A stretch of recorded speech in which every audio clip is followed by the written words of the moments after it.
Nation's COVID-19 tally exceeds 7,000, and Omicron reportedly accounts for over 50% of the total. Amid rising tensions between the West and Russia surrounding Ukraine, the U.S. orders families of its diplomats to leave Ukraine.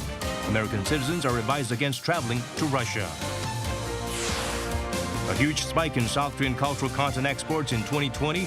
Films, music, and games all help fuel this trend.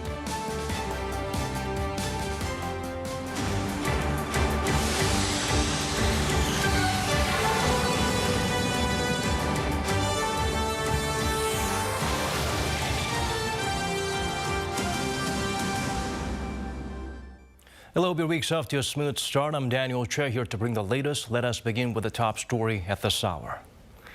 South Korea's daily COVID-19 tally exceeded 7,500, reaching the highest figures for a Monday. Authorities say Omicron accounts for over 50% of the total caseload, prompting them to switch to a virus prevention scheme tailored to that variant. Kim Hyun-sung starts us off. Omicron now accounts for 50% of South Korea's new daily cases. With Omicron infection spiking mainly in Gyeonggi-do province and the southwestern Honam region, Omicron cases have been identified in around 50% of the cases nationwide. President Moon Jae-in said Monday that health authorities need to get ready quickly for a faster virus response. He also asked people to participate in preventing the spread of the virus by staying home, wearing masks, and getting vaccinated.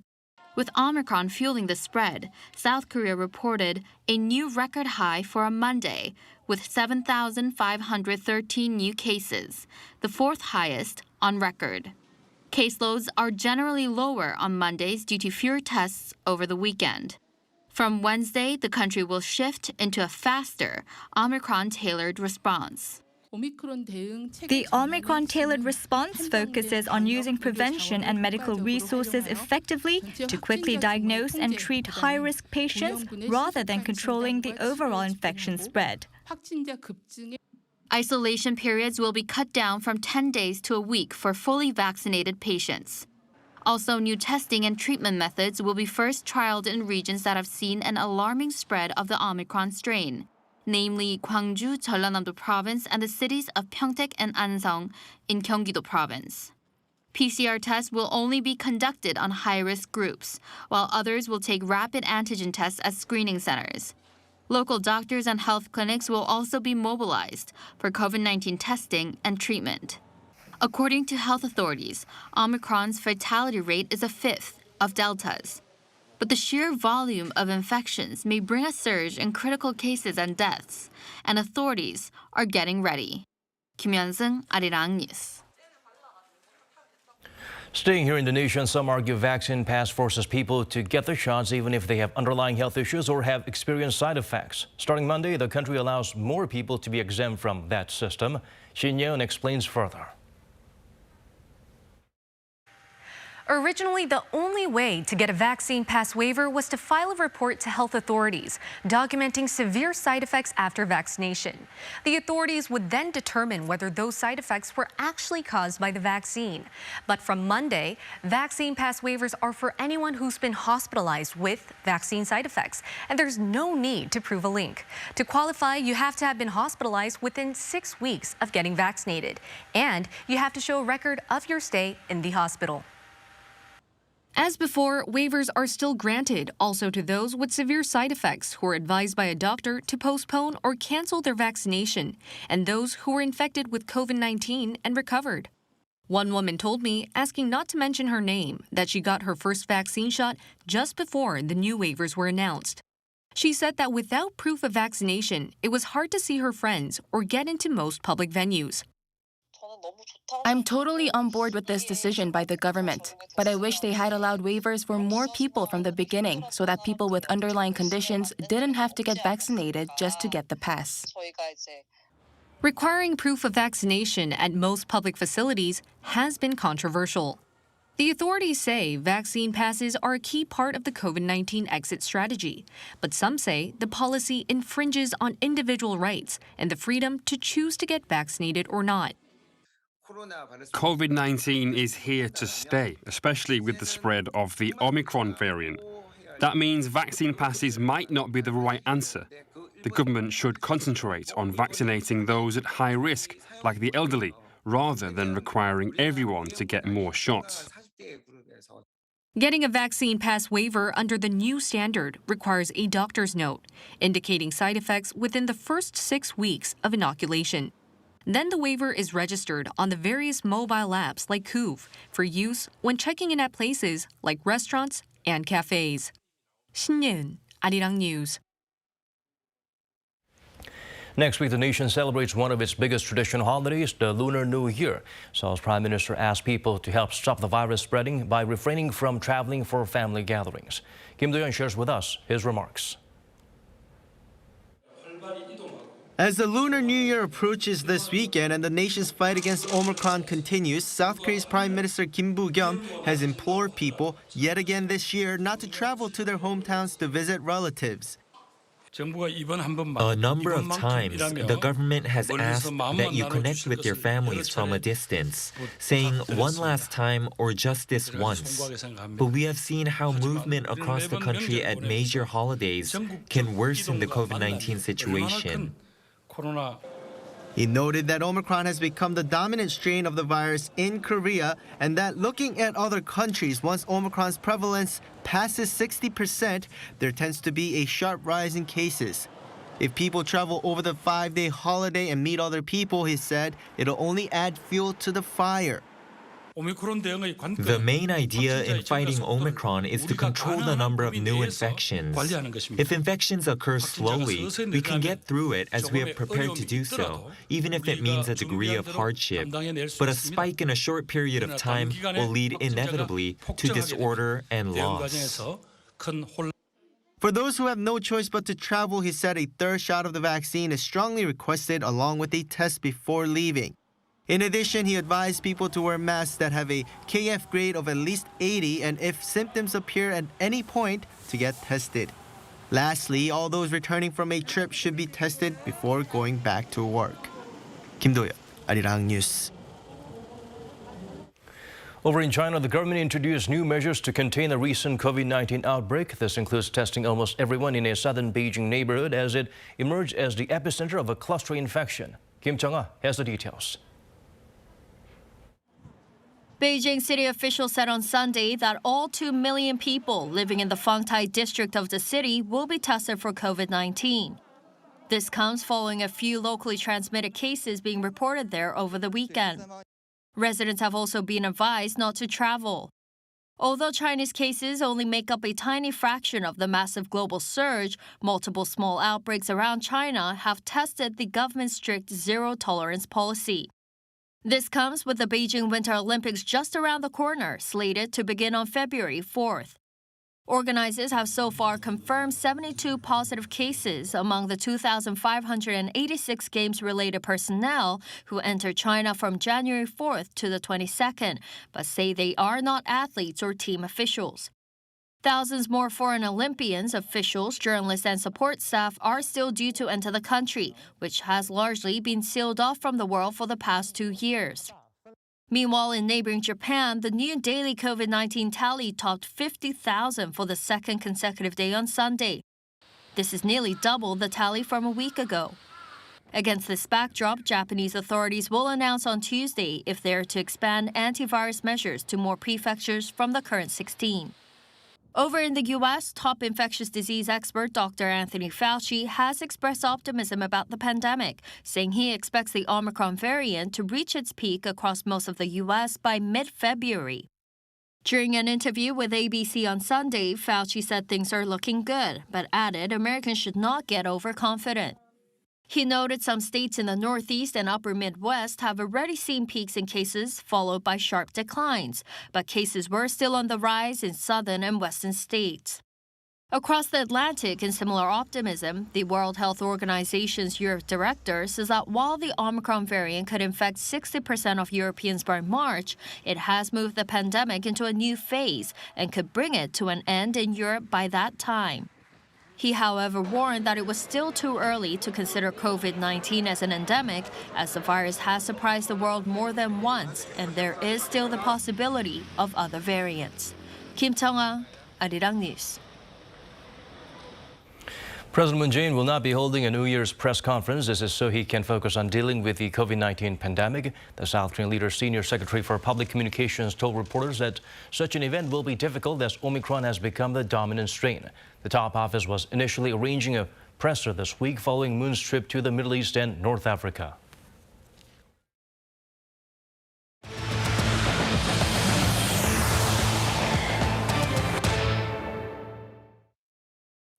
Amid months of rising tensions with Russian troops deploying along the borders of Ukraine, the U.S. ordered the families of its diplomats there to leave the country. South Korea's foreign ministry is working to ensure Korean citizens in Ukraine are safe.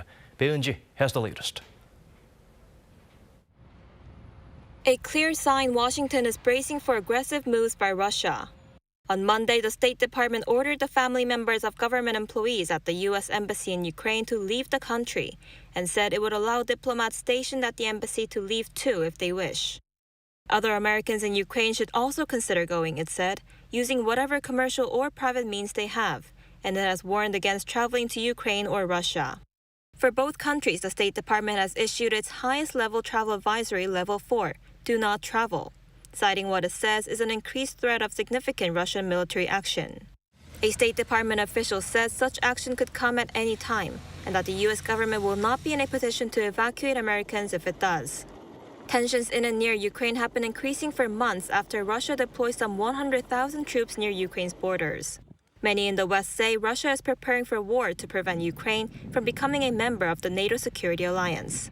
NATO's treaty states that if one member country is invaded or attacked by a third party, all members will collectively mobilize in its defense. As for South Korea, the foreign ministry said it is closely monitoring the situation and working to ensure citizens there are safe.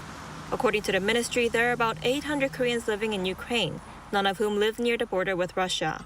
The South Korean embassy in Kyiv, it said, is operating normally, and it noted that parts of Ukraine are already under the second highest travel advisory, Level 3. Beunji, Arirang News. Tokyo claims Pyongyang currently possesses several hundred ballistic missiles that have Japan in their target range. It also emphasized the regime poses a grave and imminent threat to the region and the international community. That's coming from Japan's defense chief, who was answering inquiries at the lower house's Budget Commission session on Monday. Nobuo Kishi stated the North continues to develop ballistic missiles at a fast pace, including those with irregular flight paths, which are harder to intercept. This supports what Japan had stated in its defense white paper in July, that the communist state had several hundred medium-range Nodong missiles and shorter Scud extended-range ballistic missiles. Next Thursday, South Korean lawmakers will start review and discussion of the recently proposed extra budget worth almost $12 billion. The ruling Democratic Party and main opposition People Power Party agreed on the schedule for the upcoming provisional session of the National Assembly, which starts this week. Seoul's Prime Minister will deliver the opening speech for the session to explain the details of the budget. A date is not yet set for the plenary session needed to pass it, but the Moon administration is hoping the money can be distributed by next month. South Koreans have started buying Lunar New Year gifts. There are more options as the rules are eased on getting presents for friends and family working in public sectors. The limits meant to prevent bribery and graft have been raised a bit. Min Suk-hyun fills us in.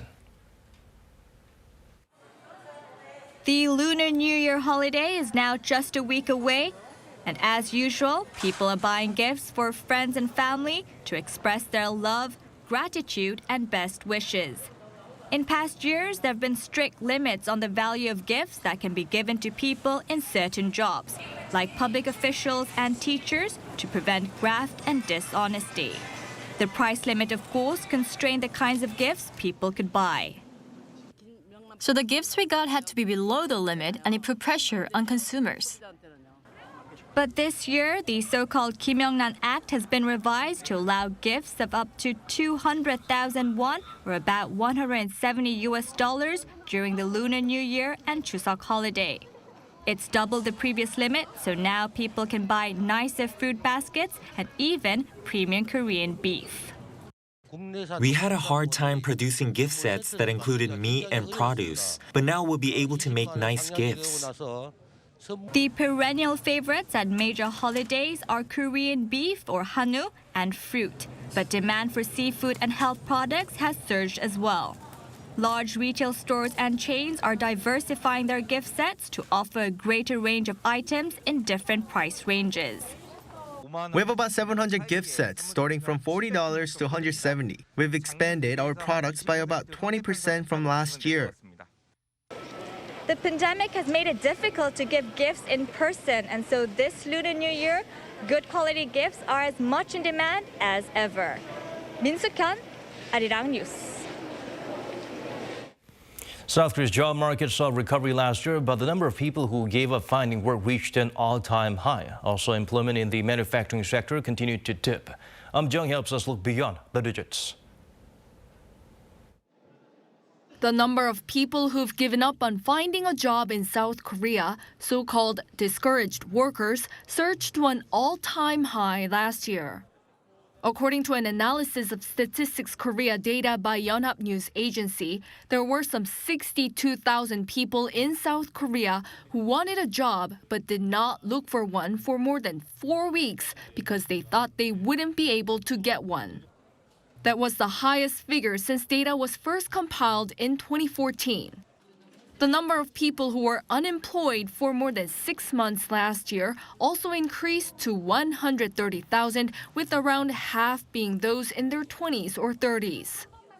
This suggests that while the country's unemployment rate dropped last year, the long-term unemployment issue has gotten more serious. There was many discouraged workers last year because some people did not want to get infected with coronavirus. Other people had difficulty getting things like childcare or care for a member of their families because of the coronavirus, so they couldn't get a job for themselves. And then I think there were a lot of people, especially young people, who decided not to search for jobs because they knew that because of the coronavirus, companies would not have a lot of jobs available. Meanwhile, the number of people employed in the manufacturing sector in South Korea has been reduced. The Federation of Korean Industries said Monday that the number of working in the manufacturing field has been showing on-year decreases for 5 straight years, falling by 180,000 in 2019 compared to 2015, close to a 4% drop. The agency attributed the fall to restructuring that had taken place in the shipbuilding and automobile industries. This led to South Korea having a smaller share of global production. The United Nations Industrial Development Organization said the country's share decreased to 3% in 2019 from 3.2% in 2015. Ji-young, Arirang News. During the pandemic, South Korea's exports of cultural content saw a big rise. There were hit films, a surge in K-pop album sales, and popular games. All these and more help provide a springboard for outbound shipments. Han Sung-woo zooms in on the figures. The pandemic has not stopped South Korea's content industry from expanding its now global reach. According to the Ministry of Culture, Sports and Tourism, the nation's exports of content like music, movies, and games rose in 2020 by 16.3% compared to the year before, to almost $11.9 billion. Quite a performance considering exports overall in that period saw a 5.5% decline. By sector, gaming accounted for the majority of those exports at nearly $8.2 billion, followed by animated characters at $715 million and broadcast content at close to $700. Music, including K-pop, came in at 5th place at close to $680 million. Including the Korean market, the content industry saw sales rise in 2020 by 1.2% to $107.4 billion. The pandemic boosted sales in gaming and cartoons, but it hurt sales in the film sector, which plummeted 53%. Sales also fell in the music industry. With these declines, the number of businesses in the content industry fell by 4.4%, and the number of people they employ dropped by 5.9%. Han Sung-woo, Arirang News. Bitcoin continues to tumble, shedding almost half its value since the November high over fears of the Federal Reserve's measures. According to South Korean cryptocurrency exchange Upbeat, the world's biggest cryptocurrency was trading at around 43 million Korean won at 5:15 p.m. on Monday. That's around the 36,000 US dollars. The figure is also down rather 1.78% from a day earlier. The U.S. Securities and Exchange Commission's rejection of a filing to list and trade a spot Bitcoin as an exchange-traded fund, as well as a possible Russian crypto ban, also played a major role in the last Bitcoin dip. 2021 was South Korea's second hottest year since data was first compiled around 5 decades ago. It was also the hottest year for almost a quarter of the global population. Choi Min-young sheds light on this phenomenon. 2021 turned out to be South Korea's second hottest year on record.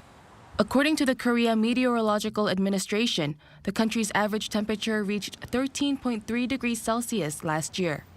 This is only 0.1 degrees lower than the highest temperature recorded in 2016 and the second highest since data was first compiled in 1973. Compared to the average temperature from the period between 1990 and 2020, the latest figure was 0.8 degrees higher. Numerous regions like Seoul, Gyeonggi-do Province, Incheon, Busan, and Jeju saw an all-time high average temperature in 2021. The weather agency attributes the rise to the exceptionally warm spring and autumn caused mainly by climate change. South Korea saw the hottest March in 2021, with the average temperature reaching 8.7 degrees.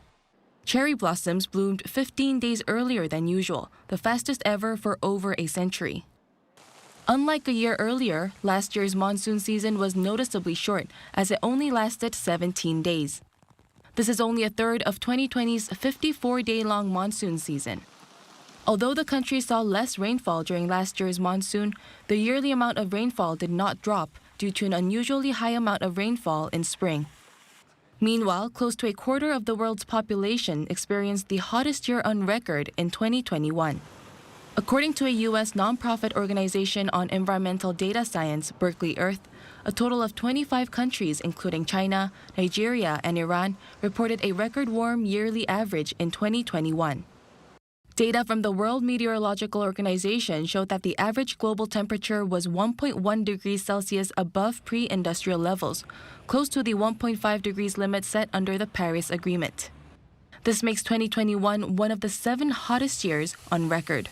Choi Min-young, Arirang News.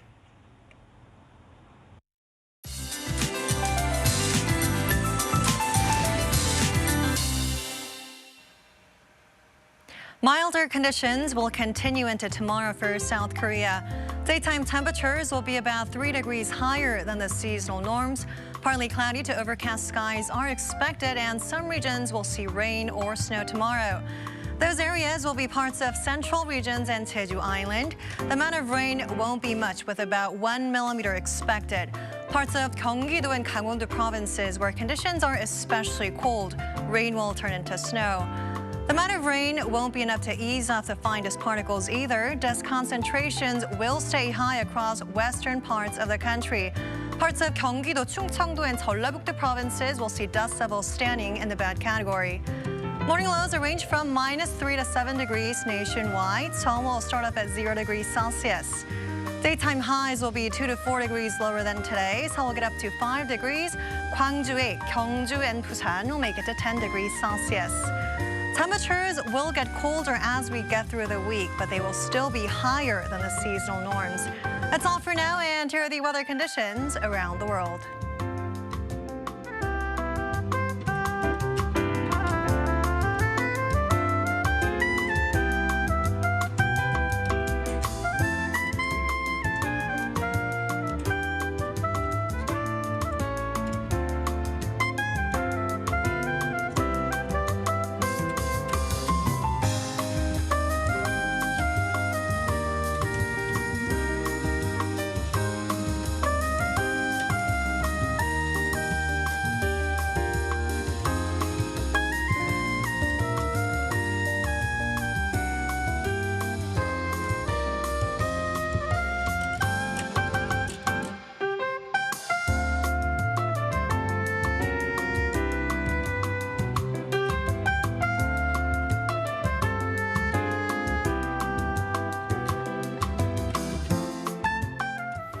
That's all from us. As always, thank you for watching.